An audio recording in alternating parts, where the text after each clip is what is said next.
Alhamdulillahi Rabbil Alamin. Wassalatu wassalamu ala ashrafil anbiya'i wal mursalin Nabiyyina Muhammadin wa ala alihi wa sahbihi ajma'in. Rabbi syrah li sadri wa yassir li amri wa hlul 'uqdatan min lisani yafqahu qawli, amma ba'du. Puji dan syukur bagi Allah Subhanahu wa ta'ala, Tuhan sekalian alam. Selawat serta salam atas Nabi junjungan kita, Nabi Muhammad sallallahu alaihi wasallam, juga atas ahli keluarga baginda, para sahabatnya dan para pengikutnya yang setia sehinggalah ke hari kiamat. Alhamdulillah. Muslimin dan muslimat yang dirahmati Allah Subhanahu wa taala sekalian, pada saat ini kita syukur pada Allah kerana telah mempertemukan kita, dan kita ucapkan terima kasih terkhusus kepada sahabat-sahabat di Telekom Malaysia di atas inisiatif mereka untuk mengadakan kelas ini, kepada sahabat-sahabat di Telekom, dan kita panjangkan juga siri kuliah ini kepada sahabat-sahabat yang boleh mengikuti secara online di page-page yang berkaitan. Dan alhamdulillah, yang kita baca adalah kitab Talbis Iblis, dan yang kita berusaha untuk fahami adalah macam mana tipu daya iblis terhadap orang-orang, terutamanya ahli ibadah, yang mana mereka ni rajin beribadat, tapi kadang-kadang cara mereka beribadat tidak seperti yang diajarkan dan tidak seperti yang ditunjukkan oleh Nabi sallallahu alaihi wasallam. Sehingga sifat ibadat yang tidak berada di atas panduan dan petunjuk Nabi, kita bimbang dia akan menyebabkan amalan itu tertolak atau implikasi yang buruk, tidak seperti mana yang kita harapkan.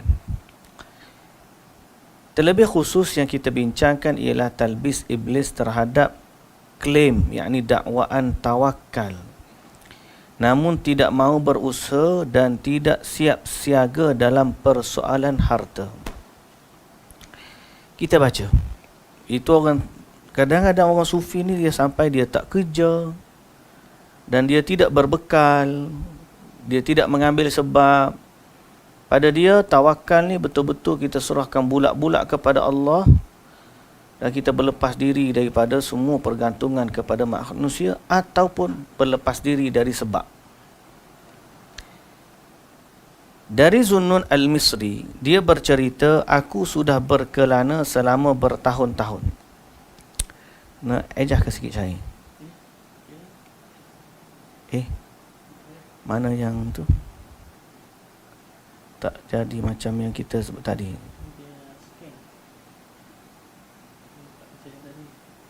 Oh, dia tak boleh. Tak boleh ke tepi tak apalah. Kecil sikit lah. Jadi dia kata di Zunnun Al-Misri, aku sudah berkelana bertahun-tahun.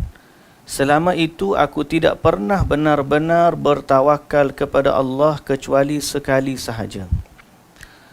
Satu ketika aku mengharungi lautan dengan menumpang sebuah perahu.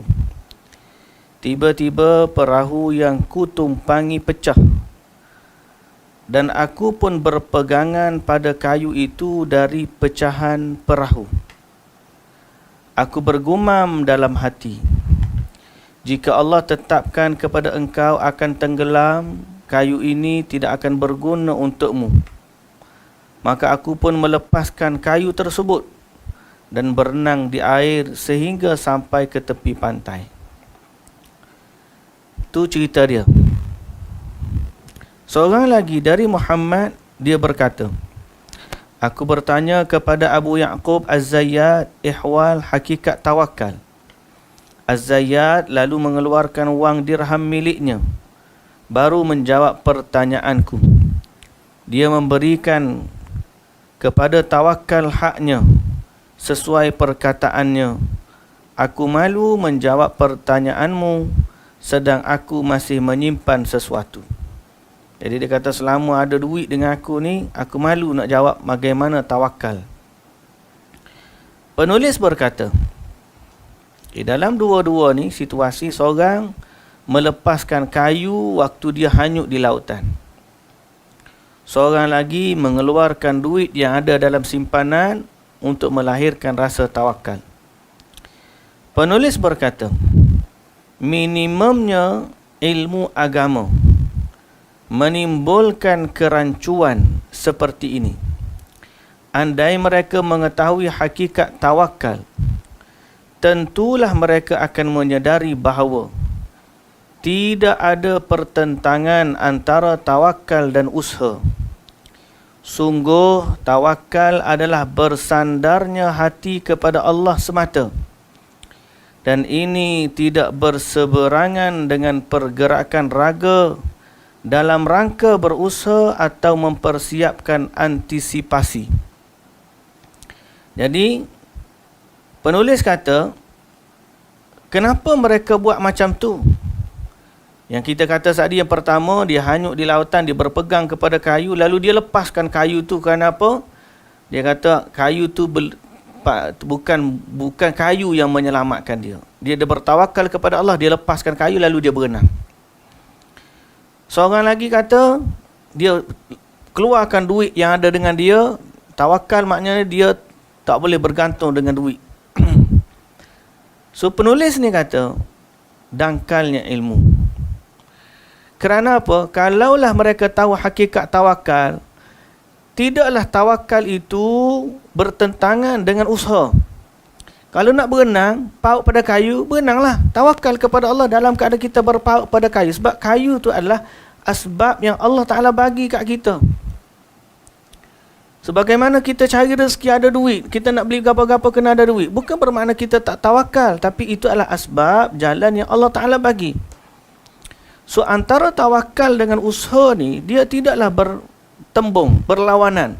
Manakala tawakal kepada Allah, jangan ada usaha bergantung ke dengan makhluk dan sebagainya. Bukan itu maksud dia. Allah Subhanahu wa taala berfirman, wala tu'tus sufaha'a amwalakum allati ja'alallahu lakum qiyama. Dan janganlah kamu serahkan kepada orang yang belum sempurna akalnya harta mereka yang ada kekuasaan kamu, yang dijadikan Allah sebagai pokok kehidupan. Okay? Jadi kalau orang tu tak ada, tak cerdik, kamu jangan bagi duit kepada dia. Tawakal aja lah, biarlah macam mana. Tak. Kamu kena ada usaha untuk jaga macam mana duit itu agar selamat. Maksudnya dijadikan sebagai penompang daga kalian atau jiwa kalian. Dan Nabi SAW bersabda, ni'mal malu salih ma'ar rajulis salih. Sebaik-baik harta yang baik adalah harta yang dimiliki oleh orang salih. Nabi SAW juga bersabda, innaka an tad'a warathataka aghniya'a khairun min an tad'ahum 'alatan yatakaffafunan nas. Sungguh lebih baik engkau meninggalkan ahli warismu dalam keadaan berkecukupan daripada kamu meninggalkan mereka dalam keadaan miskin dan meminta-minta kepada orang lain. Jadi ini perkataan Nabi sallallahu alaihi wasallam. Jadi kalaulah tawakal tu biarlah anak dia bila mati tahu apa, kita serah pada Allah ajalah. Tak, Nabi kata kamu tinggalkan anakmu berharta. Lebih baik daripada kamu tinggalkan mereka dalam keadaan fakir, meminta-minta. Jadi bukankah ini menunjukkan Nabi suruh kita tinggalkan harta? Jadi kalau nak tawakal, tiba-tiba kita kena buang semua harta kita kerana tawakal. Lalu kenapa Nabi pesan supaya kita tinggalkan anak-anak dengan harta? Berarti itu dibenarkan dalam agama dan tidak bertentangan dengan tawakal. Ketahuilah, zat yang memerintahkan kita bertawakal juga telah memerintahkan kita agar bersiap siaga. Okay, Allah memang suruh tawakal, tapi Allah lah juga yang suruh kita bersedia. Seperti termaktub dalam firman Allah, khudhu hidrakum, bersiap siagalah kamu. Nah, Allah Ta'ala juga kata, wa a'iddu lahum mastata'tum, persiapkanlah segala kemudahan untuk menghadapi mereka dengan kekuatan yang kamu miliki. Jadi nak perang, Allah terus siapkan kekuatan. Allah suruh bersiap siaga. Dan dalam nak larikan diri, fa asri bi ibadi lailan innakum muttaba'un, larilah, berjalanlah dengan hamba-hambaku pada waktu malam, supaya kamu tidak dikejar oleh orang. Jadi kalau kerana tu ikut dia lah, bila masa tawakal, tak ada strategi yang diminta dalam agama kita untuk kita ambil sebagai langkah berjaga-jaga. Dari Anas bin Malik radhiyallahu anhu, dia berkata, seseorang datang menghadap Nabi SAW dan meninggalkan untanya di pintu masjid. Beliau kemudian menanyakan hal itu kepadanya. Ia pun menjawab, aku melepaskan unta itu dan aku bertawakal kepada Allah. Oh, dia datang masjid, dia parking unta dia, dia tinggal macam tu je. Lepas tu Nabi tanya dia, apakah untamu? Dia kata, aku lepas macam tu, tawakal ya Allah. Nabi pun bersabda, iqilha wa tawakkal. Nabi kata, ikat dulu, kemudian baru tawakal. Okey.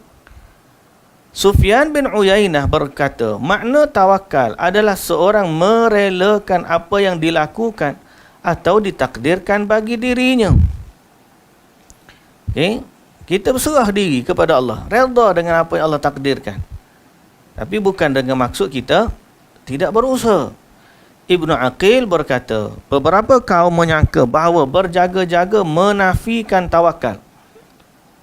Kita duduk standby, curi nak masuk rumah kita, kita pasang grill rumah kita. Orang kata, alah, buat apa pasang grill? Tawakal dia. Kalau curi nak masuk, masuk. Kalau tak masuk, tak masuk. Kita tawakal dia pada Allah. Boleh tak kata gitu? Tak boleh. Dia parking kereta, dia parking kereta, dia tak kunci, kereta hidup lagi, tinggal tu.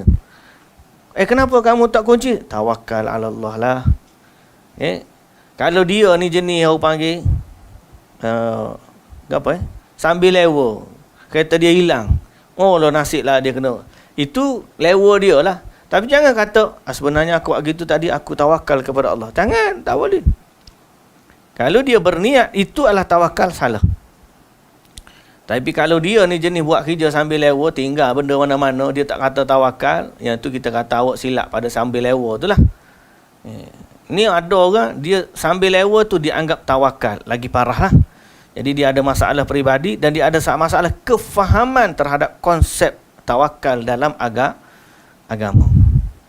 Ibnu Aqil berkata, beberapa kaum menyangka bahawa berjaga-jaga menafikan tawakal, kerana tawakal itu menurut mereka adalah mengabaikan akibat dan mengesampingkan antisipasi. Mengesampingkan usaha.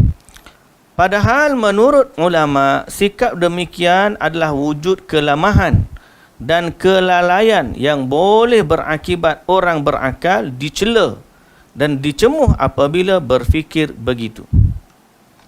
Allah tidak menafikan, Allah tidak memerintahkan tawakal, melainkan setelah kita berjaga-jaga dan berusaha semaksimal mungkin untuk melakukan antisipasi.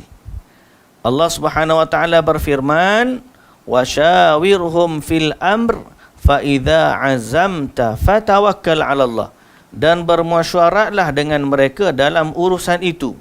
Kemudian apabila engkau telah membulatkan tekad, maka bertawakallah kepada Allah. Bukankah mesyuarat bertujuan meminta pendapat yang darinya diambil langkah untuk berjaga-jaga dan siap siaga dalam menghadapi serangan musuh? Seputar berjaga-jaga, Allah tidak puas dengan hanya menyerahkan hal ini kepada tataran konsep dan ijtihad manusia. Maka dari itu Allah menyebutkan secara bertertulis dalam Al-Quran dan menjadikannya sebagai amalan salat, yakni ibadah yang notabene paling khusus. Jadi makna berkaitan dengan bersiap sedia ni, siap siaga ni, Allah bukan cakap tawakal je. Allah ajar secara bertulis, okey, dalam Al-Quran, dan Allah jadikannya sebagai amalan dalam solat. Maksudnya berjaga-jaga dalam solat, kena berjaga-jaga kerana dia sebahagian daripada usaha. Bukti macam mana? Allah Ta'ala sebut dalam Quran, faltakum ta'ifatum minhum ma'aka walyakhudhu aslihatahum. Ingat kita sedang berbicara tentang apa? Konsep tawakal. Macam mana konsep tawakal dalam agama? Orang sebahagian daripada orang sufi menafikan tawakal, menafikan usaha untuk tawakal. Seperti yang cerita kita bacakan tadi, berenang, ada pegang kayu, lepaskan. Kayu tu berenang je, tawakal ala Allah. Kalau tak tergelam, kalau tak, tawakal je. Ada orang simpan duit, lepaskan duit tu, tawakal je kepada Allah. Jadi konsep ni salah. Kita kata konsep yang benar, usaha tidak menafikan tawakal. Bahkan sebagai bukti, Allah Subhanahu Wa Taala suruh berjaga-jaga dan mempersiapkan senjata hatta dalam solat. Bukti mana? Ayat Quran cerita bab salat khauf. Maka hendaklah segolongan dari mereka berdiri salat bersertamu dan menyandang senjata mereka. Jadi dalam salat khauf ni apa? Salat waktu perang. Siapa yang perang? Tentera tu lah. Jadi tentera tu sedang berperang, musuh ada, tiba waktu salat. Nak salat macam mana? Kena salat dengan khauf. Bagi dua tentera, A dengan B. A di depan, B di belakang. Ada seorang imam. Jadi waktu perang, salat, pegang senjata. Rakaat baca surah. Imam baca surah Al-Fatihah, baca surah. Dua orang berdiri dengan imam. Imam pun rokok. Allahu Akbar. Saf pertama rokok dengan imam. Saf kedua standby, stay. Berjaga dengan senjata. Tengok pandang kiri, pandang kanan. Tengok musuh ada ke tak. Imam sujud. Saf pertama sujud dengan imam. Saf kedua masih lagi standby. Sampai habis rakaat pertama, imam pun naik. Allahu Akbar. Sampailah imam rokok, rakaat yang kedua. Rakaat kedua imam rokok, saf belakang pula ikut imam. Saf depan standby. Sampailah imam pun habis. Imam solat qasar. Contoh, dua rakaat bagi salam, Assalamualaikum warahmatullahi. Saf kedua naik. Saf pertama tadi berdiri, saf kedua naik. Kemudian saf pertama selesaikan satu rakaat lagi. Imam dah siap, dia tambah satu rakaat sebab dia belum siap satu rakaat. Solat si belakang jaga lagi. Selesai saf pertama, Assalamualaikum warahmatullahi. Mereka pun bangun, sedia senjata. Yang kedua, saf kedua selesaikan solat rakaat. Itu solat dalam keadaan perang. So kalau kata tawakal tu tak perlu berjaga-jaga, nescaya Allah Ta'ala akan kata, kamu solatlah, Allahu Akbar, semua solat, tawakal ya, kalau musuh tembak, tawakal mati syahid. Apakah itu yang Allah Ta'ala ajar kepada kita? Tidak. Allah tidak mengajar tawakal dalam bentuk begitu. Sebaliknya Allah Ta'ala mengajar kita dalam perang, mesti ada siap siaga. Mesti ada perancangan. Tawakal saja tanpa perancangan tak jadi. Kena ada. Allah ajarkan strategi itu hatta dalam solat. Jadi Allah menjelaskan alasan mengapa perlu berjaga-jaga melalui firman Allah yang lain dalam ayat yang sama tapi bawah sikit, waddallazina kafaru law taghfuluna an aslihatikum wa amti'atikum fayamiluna 'alaikum mailatan wahidah. Orang-orang kafir ingin agar kamu lengah terhadap senjatamu dan harta bendamu, lalu mereka menyerbu kamu sekaligus. Kalau tiba-tiba semua letak senjata, kemudian solat, ikut imam, musuh tengok, oi, orang kita, dia kata. Musuh di sana sudah letak senjata, dia orang semayang. Dia kata, mari kita serang mereka. Dia pun ambush. Kita pun nak ambil senjata gini-gini. Habis, tak boleh nak buat apa. Jadi sebab itu Allah suruh berjaga-jaga. Bagi orang yang mengetahui bahawa berjaga-jaga itu seperti dalam ayat di atas, tentu tidaklah dia memahami bahawa sikap tawakal adalah dengan meninggalkan apa yang diketahui. Akan tetapi tawakal adalah menyerahkan segala sesuatu yang tidak boleh diupayakan kepada Allah. Ini sesuai dengan sabda Nabi sallallahu alaihi wasallam, ikatlah unta itu dan bertawakallah. Jika tawakal itu bererti mengabaikan sikap bersiap siaga, tentu Nabi SAW mengecualikan saat seseorang berada dalam keadaan terbaik, iaitu ketika salat. Takkanlah ketika salat Allah Ta'ala tak jaga, mesti Allah Ta'ala jaga. Maka tawakal yang paling patut tanpa siap siaga adalah dalam keadaan salat. Tapi tidak begitu. Allah suruh kita pegang senjata. Bahkan Al-Imam Syafi'i berpendapat wajib menyandang senjata saat itu, iaitu salat ketika perang, berdasarkan ayat Allah yang bermaksud, maka hendaklah segolongan dari mereka berdiri salat besertamu dan menyandang senjata mereka. Dan dulu kena pedang atau panah. Tengok standby dia, Allahu Akbar, standby dengan panah. Tengok musuh mari, sap, tengok sap. Mana kalau dia tengok tu, Imam Syafi'i kata wajib pegang. Waktu solat tu Allahu Akbar, pegang senjata. Wih, asyik. Kalau sampai ke tahap tu, bererti tawakal saja, bukan sekadar meletakkan senjata. Musuh tu nada. Dengan demikian, tawakal tidak menghalangi adanya sikap siaga dan atau antisipasi. Sebab Nabi Musa langsung meninggalkan Mesir saat ada yang menyampaikan informasi. Itu dalil pertama. Dalil yang kedua, tengok cerita Nabi Musa AS. Bila ada orang bagi tahu kepada Nabi Musa, sungguh innal mala'a ya'tamiruna bika liyaqtuluka fakhruj inni laka minan nasihin. Sesungguhnya para pembesar negeri sedang berunding tentang engkau untuk membunuhmu. Maka keluarlah dari kota ini. Sesungguhnya aku termasuk orang-orang yang memberi nasihat kepadamu. Bila Nabi Musa dengar cerita berita ni, apa Nabi Musa buat? Lari ya. Masa tu Fir'aun kuat. Nabi Musa belum ada pengikut. Bani Israel pun lemah masa tu. Okay? Akhir sekali, dia pukul orang sampai mati, Nabi Musa ni. Jadi dia kata orang masyarakat nak bunuh kamu. Maka lari keluar. Nabi Musa pun lari keluar daripada Mesir tu yang sampai ke Madian tu. So kalau kata tawakal, mungkin Nabi Musa kata, kalau geng-geng ni tak apalah, aku tawakal lah pada Allah, nak tangkap, tak nak tangkap. Ya, kalau itu bukan maksudnya. Dalam agama kita, usaha kena ada. Berusaha dan bertawakal. Okey? Usaha tu macam-macam lah. Tengoklah usaha kita macam mana.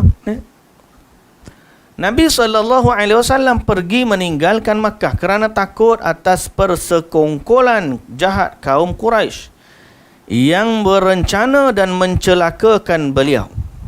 Dan Abu Bakar radhiyallahu anhu berusaha melindungi baginda dari mara bahaya dengan cara menutupi lubang-lubang di gua tempat persembunyian. Begitu pula para sahabat. Mereka siap siaga dengan sungguh-sungguh sebelum bertawakal kepada Allah. Berkaitan dengan sikap hati-hati dan berjaga-jaga ini, Allah mengisyaratkan dalam ayat-ayat berikut, la taqsus ru'yaka ala ikhwatik. Seperti mana Allah Ta'ala pesan kepada seperti mana Nabi Yusuf bila dia cerita kepada ayah dia Nabi Yaqub. Nabi Yaqub kata, jangan bagi tahu mimpi kamu ni kepada saudara-saudara kamu. Pasal apa? Ini bahagian daripada usaha. Bukan sekadar tawakal saja tak. Jangan bagi tahu kepada saudara-saudara kamu tentang mimpi kamu. Sampailah sahabat anak-anak dia, adik-beradik dia pergi ke Mesir. Ayah dia kata lagi, la tadkhulu min babin wahidin. Jangan masuk melalui satu pintu. Masuk melalui pintu yang lain-lain, beza-beza. Famshu fi manakibiha. Dan Allah Subhanahu Wa Taala sebut, maka jelajahilah bumi ini di segala penjurunya. Yang demikian lantaran berusaha mempertahankan diri termasuk bagian penggunaan nikmatnya. Di sisi lain sebagaimana menghendaki nikmat-nikmatnya yang nyata ditampakkan, dia juga menghendaki titipan-titipannya yang sudah diberikan dimunculkan. Maka tiada alasan untuk mengabaikan kurniaan yang sudah Allah titipkan kepada manusia hanya kerana mengandalkan kedermawanannya. Maknanya kita ni Allah bagi dah duit macam orang tadi. Allah bagi dah duit, dia pun sedekah habis duit dia. Lalu dia kata, aku tawakallah pada Allah. Abu Bakar tu level dia lain. Abu Bakar ni suruh harta dia semua. Nak tanding Abu Bakar, Umar pun Nabi tak bagi dah. Kita ni orang biasa, kena adalah kekuatan yang kita kena cari dan jaga. Hari ni saya cerita dalam Facebook saya baru ni, jumpa seorang pakcik kita panggil Pak Long. Pak Long kata kena berniaga Ustaz. Kita kena kaya Ustaz, dia kata. Tapi bukan nak kaya sebab nak joli, tak. Kita nak bantu orang Palestin, kita kena ada duit. Kita nak bantu orang susah, kena bayar zakat, kena ada duit. Jadi kena berusaha, dia kata. Saya kata ini betul, sikap yang betul. Pasal apa? Sebab memang Allah Subhanahu Wa Taala suruh kita berusaha. Cari kekayaan, cari harta. Jangan sekadar bertawakal, lepas tu tak apalah kita dah begitu, begini. Tak. Kena ada usaha. Allah nak bagi banyak mana? Itu kita serahkan kepada Allah Subhanahu Wa Taala. Tapi yang penting, usaha mesti seiring dengan tawakal. Bukan tawakal itu menyerahkan segalanya kepada Allah Subhanahu Wa Taala tanpa kita berusaha.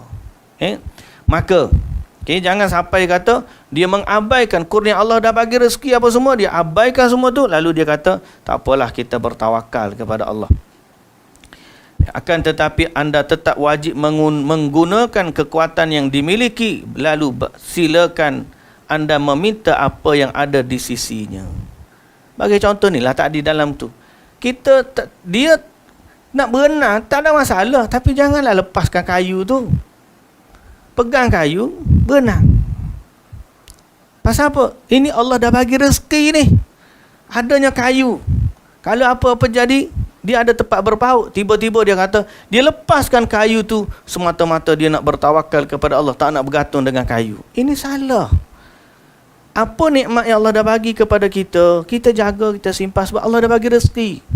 Guna ikhtiar. Jangan rezeki ada pun tak apalah, aku tak naklah, biar mau ambil lah, aku tawakal Allah Taala nanti nak bagi. Tak bagi pun tawakal je lah. Ada setengah lagi musafir tak bawa bekal. Apa bekalan kamu? Tawakal kepada Allah. Sehingga para salaf kata, sebenarnya bukan tawakal kepada Allah, bertawakal dengan bekalan orang lain. Cuba kamu nak pergi tengah padang pasir tak bawa bekal langsung. Nak pergi tak pergi. Tapi bila lagi ada kumpulan apa semua, tawakal lah sebenarnya. Sebab dia berharapkan ada bekas-bekas orang lain, dia tumpang sekali. Itu bukan tawakal. Itu mengharapkan simpati orang. Itu orang mengharapkan barang orang untuk tawakal. Baik, Allah menciptakan berbagai kelengkapan dan naluri bagi burung agar boleh menolak segala keburukan seperti cakar, kuku, taring. Allah juga telah menciptakan akal bagi manusia yang membimbing supaya mengangkat senjata, menuntunnya supaya dia mau berlindung di balik bangunan kukuh dan mendorongnya untuk mempertahankan diri dengan menggunakan perisai dan peralatan lainnya. Siapa yang mengabaikan nikmat Allah dengan tidak menjaganya, berarti dia telah mengabaikan hikmahnya.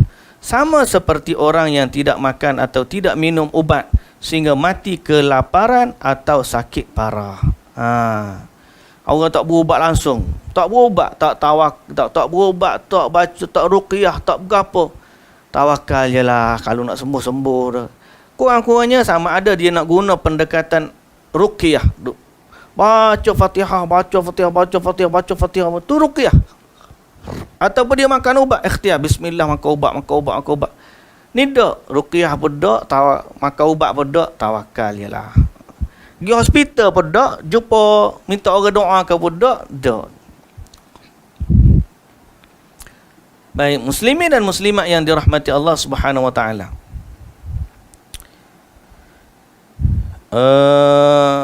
Mana ni? Tidak ada yang lebih bodoh. Lebih bodoh dia kata, dari seorang yang mengaku punya akal dan ilmu namun berserah diri pada musibah. Orang yang bertawakal itu raganya bekerja dan hatinya pasrah kepadanya, baik dia diberi ataupun tidak, kerana dia yakin bahawa Allah hanya berbuat berdasarkan hikmat dan maslahat bagi makhluk.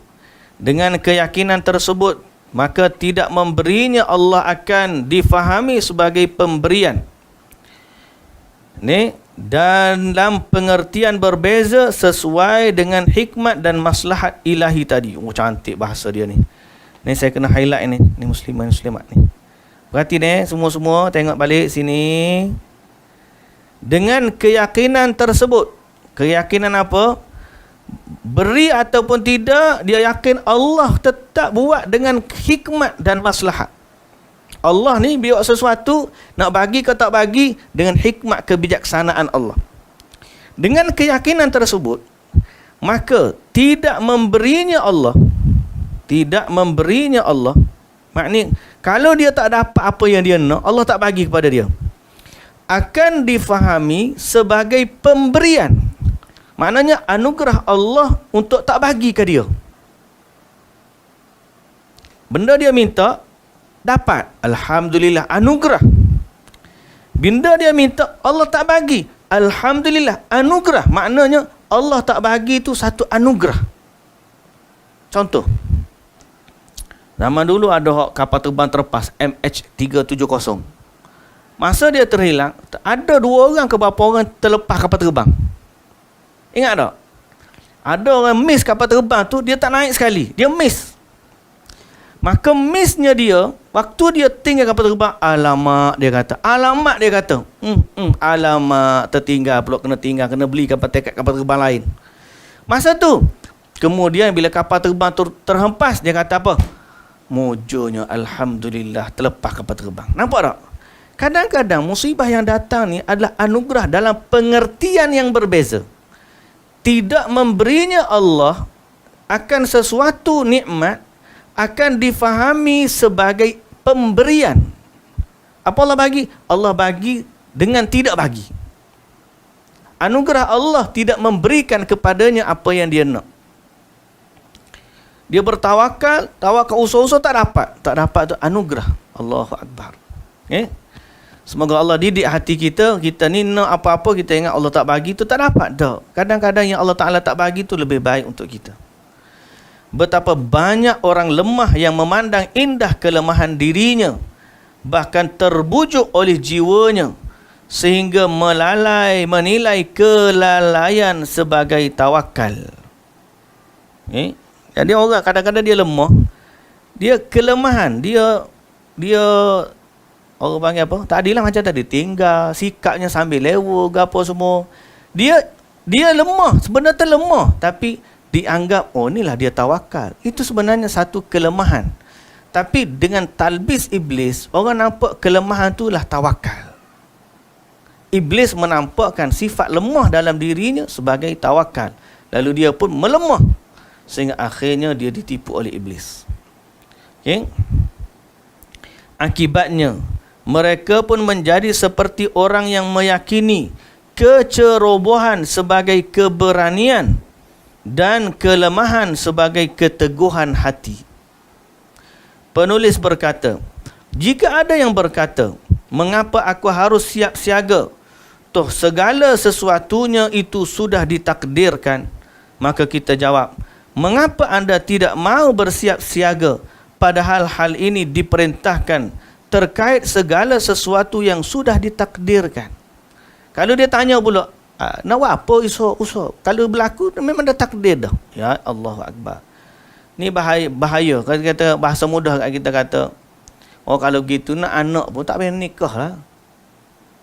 Kenapa? Kalau Allah dah takdir aku boleh anak, tak kahwin pun boleh anak. Itu lain. Nah, tak ada. Kalau tawakal ni kadang ada usaha. Nak makan, angkat makanan suap. Tak adalah duk ngamuk, tawakal. Dah, tu bukan sifat dia. Sebab yang menentukan takdir, sebab dialah yang menentukan takdir dan dialah pula yang memerintahkan anda untuk bersiap siaga. Dan Allah Subhanahu wa taala berfirman, khudhu hidrakum, iaitu bersiap siagalah kamu. Muslimin dan muslimat yang dirahmati Allah Subhanahu wa taala sekalian. Okay?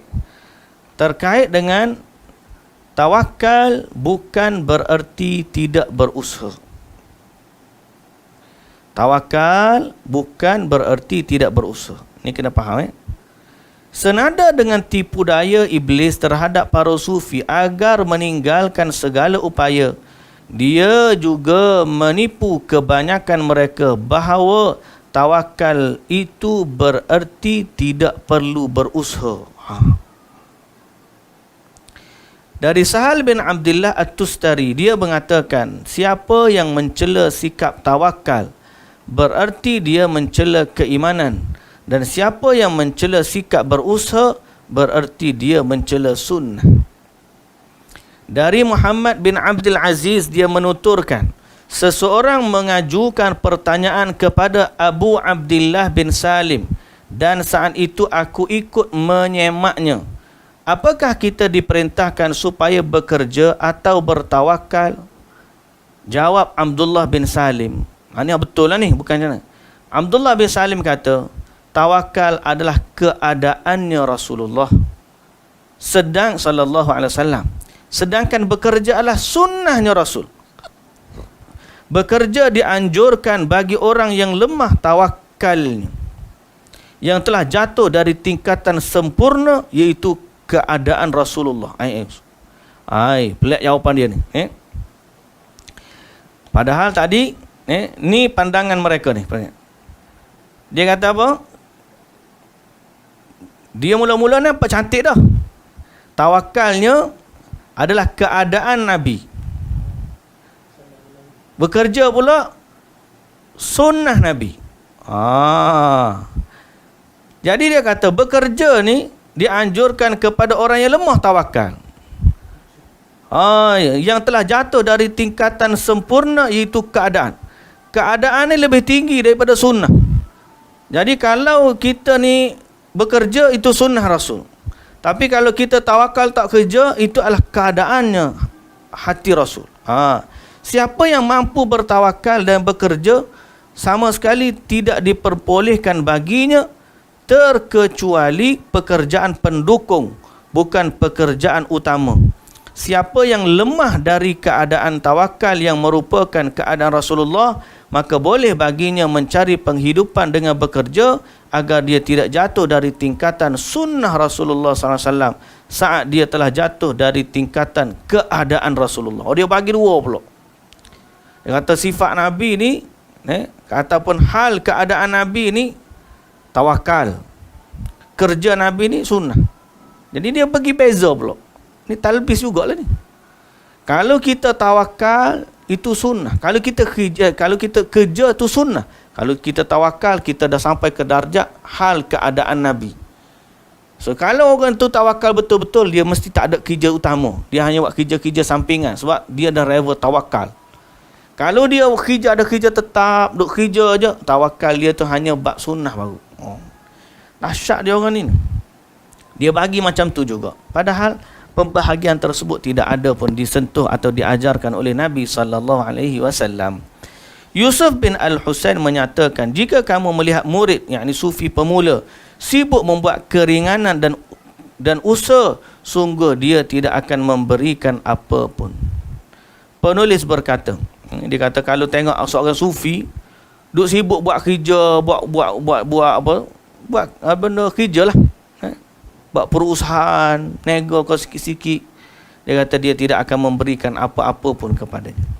Penulis berkata, demikianlah perkataan kaum yang tidak memahami makna tawakal. Mereka mengira sama dengan tidak bekerja. Mereka mengira tawakal sama dengan tidak bekerja dan menganggurkan seluruh anggota tubuh. Padahal tawakal merupakan amalan hati yang sama sekali tidak menafikan usaha yang diupayakan oleh tubuh. Seandainya orang yang bekerja tidak layak disebut orang yang bertawakal, tentu para nabi bukanlah orang yang bertawakal. Abu Bakar, Uthman, Abdul Rahman bin Auf, mereka dikelas sebagai pedagang. Jadi mereka usaha dan mereka tawakal. Demikian pula dengan halnya Muhammad bin Sirin, Maimun bin Mihran, juga berdagang kain, jual kain. Mereka berusaha. Az-Zubair bin Awam, Amr bin Al-As, Amir bin Quraiz, termasuk pedagang kain campuran sutra dengan wool. Begitu pula Abu Hanifah, Sa'ad bin Abi Waqqas, kerja dia buat anak panah. Kerja. Uthman bin Talhah berprofesi kerjaya sebagai penjahit. Para tabi'in kerja. Generasi salaf bekerja dan memerintahkan orang untuk bekerja. Jadi kita kerja ni tawakal.